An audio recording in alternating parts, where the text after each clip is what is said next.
कुछ लोग कह रहे हैं कि ईरान इजराइल की लड़ाई का भारत पर भी बड़ा असर पड़ेगा, क्योंकि जब से ईरान इजराइल का युद्ध शुरू हुआ है तब से कच्चे तेल के दाम 10% ऑलरेडी बढ़ चुके हैं। हालांकि अभी भारत के पास पर्याप्त मात्रा में तेल का भंडार है। सरकारी आंकड़ों के मुताबिक भारत के पास अभी 74 दिन का तेल भंडार मौजूद है। अगर यह युद्ध लंबा चला और ज्यादा भीषण युद्ध हुआ तो कच्चा तेल अभी 70 से $75 प्रति बैरल है, जो $120 प्रति बैरल तक पहुंच सकता है। इससे पूरी दुनिया में पेट्रोल डीजल महंगा हो सकता है, जैसा कि रूस यूक्रेन युद्ध के दौरान हुआ था। ईरान के पास स्ट्रेट ऑफ हॉर्मज भी है।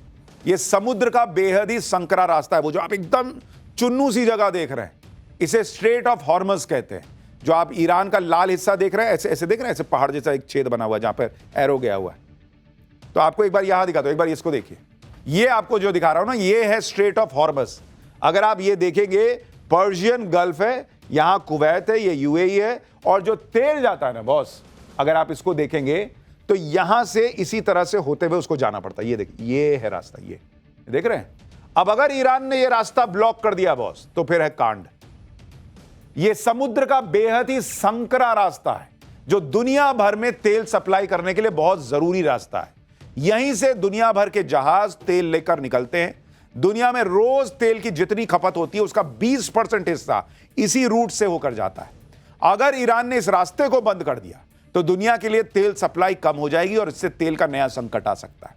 लेकिन भारत सभी संभावनाओं को देखते हुए तेल सप्लाई के लिए वैकल्पिक रास्ते ऑलरेडी खोज रहा है, जिसमें कैसे भी हालात बने भारत को कोई दिक्कत ना हो। ऊपर से वैसे ही भारत अब रूस से अच्छा खासा तेल लेता है, अमेरिका से तेल लेता है, तो भारत जो है वो बहुत मुश्किल की स्थिति में अभी तो नहीं दिख रहा तेल के मामले में। मैं कह रहा हूं ईरान भी अपनी पूरी ताकत लगा रहा है कि वो इजराइल का मुकाबला कर सके। ईरान पर भले ही इजराइल के बम फूट रहे हों, लेकिन वो अमेरिका को भी धमका रहा है। ईरान के सांसद महमूद नबावियान ने कहा है कि इजराइल पर हमला करना जितना मुश्किल है उससे आसान है इस इलाके में अमेरिकी हितों, सैन्य अड्डों और युद्धपोतों को निशाना बनाना। जिस तरह से ईरान और इजराइल के बीच 5वें दिन भी जबरदस्त वार पलटवार जारी है, उससे सवाल उठे हैं कि क्या अमेरिका की मदद के बिना इजराइल ईरान को घुटने टेकने पर मजबूर कर पाएगा या नहीं।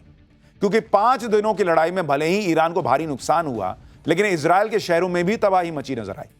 आज ईरान ने तेल अवीव में इजराइल की खुफिया एजेंसी मोसाद के हेडक्वार्टर पर एयर स्ट्राइक करने का दावा किया। इस हमले के बाद मोसाद के हेडक्वार्टर से धुआं उठता नजर आया।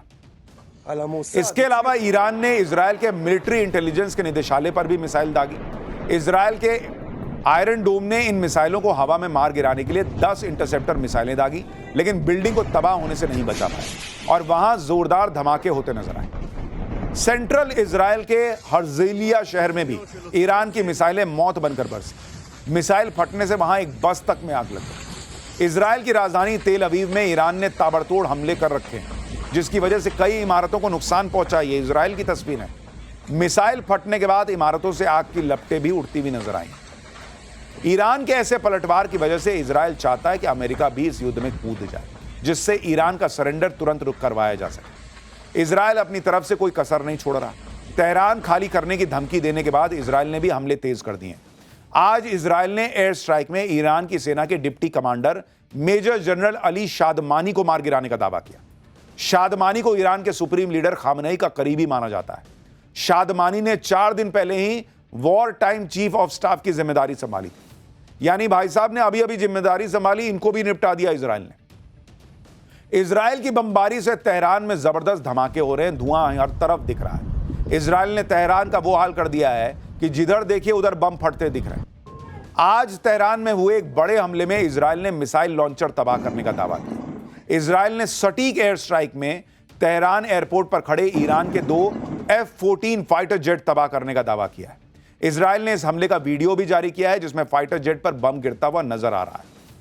इजराइल की आर्मी ने ईरान पर हमले का एक और वीडियो जारी किया, जिसमें उसने मिसाइल लॉन्चर से लदे ट्रकों को उड़ाने का दावा किया जो तेहरान की तरफ जा रहे थे। भाई, इजराइल तो बम पर बम मार के ईरान को फोड़ रहा है, लेकिन पाकिस्तान कहां गया जो कह रहा था कि मुस्लिम देश के नाते वो ईरान को बचाएगा। आओ बचाने, कहां खड़े हो? बम तो इजराइल और ईरान में फूट रहे हैं। चीथड़े पाकिस्तान के फर्जी फील्ड मार्शल आसिम मुनीर के उड़ रहे हैं। पहले मुनीर ने इंडिया से पंगा लिया तो दुनिया में पाकिस्तान का खेल एक्सपोज हो गया। ऑपरेशन सिंदूर में लुटी इज्जत बचाने के लिए मुनीर ने अमेरिका के आर्मी डे में मेहमान बनने का नैरेटिव गढ़ने की कोशिश की।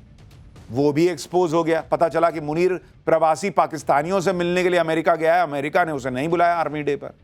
उसकी इस मुलाकात का एक वीडियो भी वायरल हो रहा है जिसमें साजिद तरार भी नजर आ रहा है, जो पहले मोदी सरकार की तारीफ करते नहीं थकता। लेकिन प्राइवेट दौरे पर अमेरिका पहुंचे मुनीर की वहां भी भयंकर छीछालेदर हो गई। अमेरिका में ही पाकिस्तानियों ने मुनीर को घेर लिया और भर भर के कोसने लगे। ये तस्वीरें वॉशिंगटन के उस होटल की हैं जिसमें मुनीर ठहरा हुआ है। उसके बाहर पाकिस्तानियों ने एक बिलबोर्ड लगा दिया जिसमें मुनीर के अत्याचारों के खिलाफ नारे लिखे नजर आए। और जब मुनीर की कार होटल के बाहर पहुंची तो उसे गीदड़, शेम ऑन यू और भी न जाने क्या क्या कहा गया। सुनिए कैसे मुनीर की छीछालेदर हो रही है अमेरिका में, और कर भी रहे हैं Pakistani. Shame on you, Asam Munir! Shame on you! Shame on you, Asam Munir! Shame on you, Asam Munir! Shame on you! Gidar, Gidar, Gidar! Shame on you, Asam Munir! Shame on you, Asam Munir! Shame, shame, shame! अब इन पाकिस्तानियों को शायद ये नहीं पता कि आसिम मुनीर, शहबाज शरीफ, इनकी चमड़ी बहुत मोटी है, इनको शर्म नहीं आती, शेम शेम बोलने से क्या होगा। और जब असीम मुनीर का काफिला कार से उतरकर वॉशिंगटन में होटल की लॉबी में पहुंचा, वहां पहले से मौजूद पाकिस्तानियों ने मुनीर के खिलाफ नारेबाजी शुरू कर दी। मुनीर को इस्लामाबाद का कातिल और पाकिस्तानियों का कातिल भी बताया। वो भी देखिए। आसिम मुनीर इस्लामाबाद का कातिल, इस्लामाबाद का कातिल, और कातिल पाकिस्तानियों का कातिल, पाकिस्तानियों का कातिल। पाकिस्तानी नेताओं की इंटरनेशनल बेइज्जती तो इतनी कॉमन हो चुकी है कि पाकिस्तान के नेताओं को इसकी आदत पड़ गई है। लेकिन पाकिस्तान की पब्लिक तो इसे देखकर अपना माथा पीटती है कि कैसे लोग उसका देश चला रहे हैं। जिसे प्रमोशन देकर फील्ड मार्शल बना दिया, वो अमेरिका जाकर अपनी भद पिटवा रहा है। पाकिस्तान की पब्लिक कैसे माथा पीट रही है, देखिए। इनकी 2 टके की औकात नहीं है। ये गली मोहल्ले में जाते हैं, लोग उनको जूते मारते हैं, गालियां देते हैं। पाकिस्तान के army chief general Asim Munir को या दुनिया के किसी और आर्मी चीफ को अमेरिकी फौज की 250वीं जो एक एनिवर्सरी है, उस परेड के मौके पे दावत दी गई। किसी को दावत नहीं दी गई और ये खबरें झूठ थी और झूठ फैलाया गया। लेकिन जो पाकिस्तानी टाउट्स हैं उन्होंने गेम चक के रख दी। PMLN के अकाउंट्स हो या दीगर हो, उन्होंने कहा जनाब कमाल ही हो गया भाई, आसिम मुनीर साहब के आगे बिछ गया डोनाल्ड ट्रंप, तेंज हो गया तो उंज हो गया। कहानी के ऊपर कहानी, कहानी के ऊपर कहानी, ऐसी ऐसी कहानियां ज़मीन आसमान के कलाबे इन्होंने मिलाए कि पता नहीं क्या हो गया। भगड़े डाल दिए, गिद्दे डाल दिए, इन्होंने माइये गाना शुरू कर दिए आसिम मुनीर साहब के और डोनाल्ड ट्रंप के। लेकिन बाद में पता चला कि जनाब वो तो काम ही कोई नहीं हुआ। सोचिए पाकिस्तान कितना दो कौड़ी का देश है कि उसे अमेरिका से इज्जत मिल रही है, ये भी झूठ बोल के फैलाना पड़ता है, क्योंकि उसे असल में इज्जत भी नहीं मिलती। असीम मुनीर जब अमेरिका गया था तो पाकिस्तान में इसकी बहुत चर्चा हो रही थी कि अमेरिका ने तो असीम मुनीर को गजब तरीके से खातिरदारी के लिए बुलाया। लेकिन अमेरिका ने पाकिस्तान के झूठ की पोल खोल दी, जिसके बाद साफ हो गया कि मुनीर को ट्रंप ने इन्वाइट नहीं किया था, गेट आउट बोला था। सुनिए मुनीर के इस झूठ पर पाकिस्तानी जनता खुद क्या बता रही है। देखिए, पहली बात तो ये है कि ये बिल्कुल झूठ बोल रहे थे, बकवास कर रहे थे, वो पकड़े गए। ये व्हाइट हाउस ने कहा है, यूएस एडमिनिस्ट्रेशन ने कहा हमने इनवाइट किया ही नहीं आसिम मुनीर को। उन्होंने कहा है ना हमने आसिम मुनीर को इनवाइट किया, ना किसी और मुल्क के जनरल को इनवाइट किया है, दिस इज नॉट। तो वो ना सिर्फ ये कि उन्होंने ये ऑफिशियल अनाउंस कर दिया। तो अब आप जो हैं, ये जो आसिम मुनीर है कि मान ना मान मैं तेरा मेहमान, ये जो पहले इन्होंने कितनी हाइप क्रिएट की थी। व्हाइट हाउस से पूछा गया कि क्या उन्होंने पाकिस्तान के आर्मी चीफ या किसी भी आर्मी चीफ को बुलाया है, तो उन्होंने साफ लफ्जों में इनकार कर दिया कि हमने दुनिया की किसी भी फौज के आर्मी चीफ या जनरल को इस परेड में इनवाइट नहीं किया। ये इकोनॉमिक टाइम्स की खबर है, दुनिया का ये दूसरा बड़ा अंग्रेजी बिजनेस का अखबार है। एक तरफ पाकिस्तान की बेइज्जती पर बेइज्जती हो रही है, उधर भारत का जलवा ये देखिए कि भारत की जबरदस्त तारीफ हर जगह हो रही है। ईरान इजराइल के युद्ध के बीच भी जिस तरह से भारत अपने लोगों को युद्ध के मैदान से निकलवा रहा है, उसकी भी चर्चा हो रही है। आप देखिए, पीएम मोदी ने G7 समिट के लिए रवाना होने से पहले ही ईरान में फंसे भारतीय छात्रों की सुरक्षित वापसी का पुख्ता प्लान तैयार किया। ईरान में फंसे भारतीय छात्रों को अर्मीनिया के रास्ते वापस लाया जा रहा है, जिसके लिए कुछ दिन पहले विदेश मंत्री एस जयशंकर ने अर्मीनिया के विदेश मंत्री से बात की और आज तेहरान में फंसे भारतीय छात्रों का ग्रुप अर्मीनिया के बॉर्डर पर भी पहुंच गया। इस ग्रुप में 110 छात्र शामिल हैं। इन छात्रों को बसेस की मदद से अर्मीनिया के बॉर्डर तक लाया गया। ईरान से बचकर अर्मीनिया बॉर्डर पहुंचे भारतीय छात्र भर भर कर मोदी सरकार का आभार जता रहे हैं। सुनिए छात्र क्या कह रहे हैं। Special regards to the Government of India and the Embassy of India, who are working relentlessly, tirelessly and handling the logistics to ensure the safety of the citizens of India. We, the students of Urmia University, are the first-hand witnesses of how the government and the embassy are determined to protect the lives of the citizens of India. इसी तरह से Iran के अलग अलग शहरों में फंसे भारतीय छात्रों और उसके बाद भारतीय नागरिकों को रेस्क्यू किया जाएगा। विदेश मंत्रालय के आंकड़ों के मुताबिक ईरान के अलग अलग शहरों में करीब 1500 भारतीय छात्र फंसे हैं। इनमें से ज्यादातर मेडिकल के स्टूडेंट हैं और सबसे ज्यादा 120 छात्र जम्मू कश्मीर के रहने वाले हैं। इसके अलावा ईरान में भारत के करीब 8,500 नागरिक भी फंसे हुए हैं। सरकार पूरा प्रयास कर रही है कि इन्हें भी जल्द से जल्द निकाला जा सके। ईरान में फंसे भारतीय छात्रों के रेस्क्यू ऑपरेशन पर विदेश मंत्रालय ने बयान भी जारी किया और बताया कि तेहरान में फंसे भारतीय छात्रों को सुरक्षा की वजह से शहर से बाहर निकाल लिया गया है। इसका इंतजाम तेहरान में भारतीय दूतावास ने किया। तेहरान में फंसे जो भारतीय खुद से ट्रांसपोर्ट का इंतजाम करने में सक्षम हैं, उन्हें भी मौजूदा हालात देखते हुए शहर छोड़ने की सलाह दी गई है। कुछ भारतीयों को अर्मीनिया से लगे बॉर्डर के जरिए ईरान से निकाला जा रहा है। भारतीय दूतावास ऐसे लोगों के लगातार संपर्क में है। ईरान में फंसे भारतीय छात्रों को रेस्क्यू 3 स्टेप्स में किया जाएगा। पहला स्टेप, ईरान के अलग अलग शहरों में फंसे भारतीय छात्रों को अर्मीनिया के नॉर्दुज बॉर्डर तक पहुंचाया जाएगा। दूसरा स्टेप, नॉर्दुज बॉर्डर से भारतीय छात्रों को अर्मीनिया की राजधानी येरेवन पहुंचाया जाएगा और तीसरा स्टेप, येरेवन एयरपोर्ट से भारतीय छात्रों को भारत लाया जाएगा। अब यह समझना भी जरूरी है कि भारत सरकार ने अपने छात्रों के रेस्क्यू के लिए अर्मीनिया को ही क्यों चुना।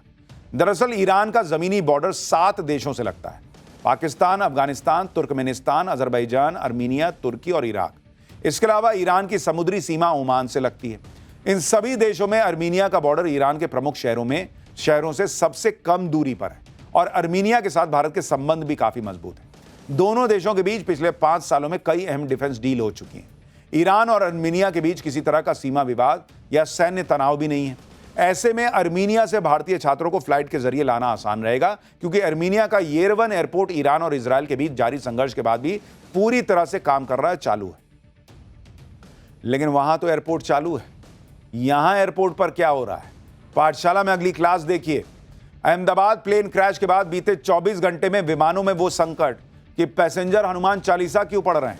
कहीं टेक्निकल प्रॉब्लम, कहीं फ्लाइट कैंसिल। प्लेन में बैठने के पहले ये चैप्टर जरूर देख लेना भाई, क्योंकि खबरें आनी रुकी नहीं रही। कल ही हमने आपको पाठशाला में बताया था कि अहमदाबाद प्लेन क्रैश ने कैसे लोगों को डरा दिया है और डर के इस माहौल को बढ़ाने वाली खबरें अभी भी आई जा रही हैं, रुकी नहीं रही हैं। कभी किसी विमान में खराबी की वजह से इमरजेंसी लैंडिंग हो रही है, तो कभी तकनीकी दिक्कत की वजह से फ्लाइट कैंसिल करनी पड़ रही है और यह सिलसिला रुकने का नाम नहीं ले रहा। यह सबसे तनाव की वजह है। आप देखिए कि पिछले 24 घंटे में ही एयर इंडिया की कम से कम 8 फ्लाइट्स में तकनीकी खराबी आ गई है। पिछले 24 घंटे में कम से कम 6 फ्लाइट्स को रद्द कर देना पड़ा। लगातार दूसरे दिन एयर इंडिया की अहमदाबाद लंदन की फ्लाइट कैंसिल हो गई। लंदन, अमृतसर, दिल्ली, दुबई और बेंगलुरु लंदन की उड़ानें भी टालनी पड़ी हैं। सैन फ्रांसिस्को से मुंबई की एक फ्लाइट में टेक्निकल एरर की वजह से यात्रियों को कोलकाता में उतारना पड़ गया।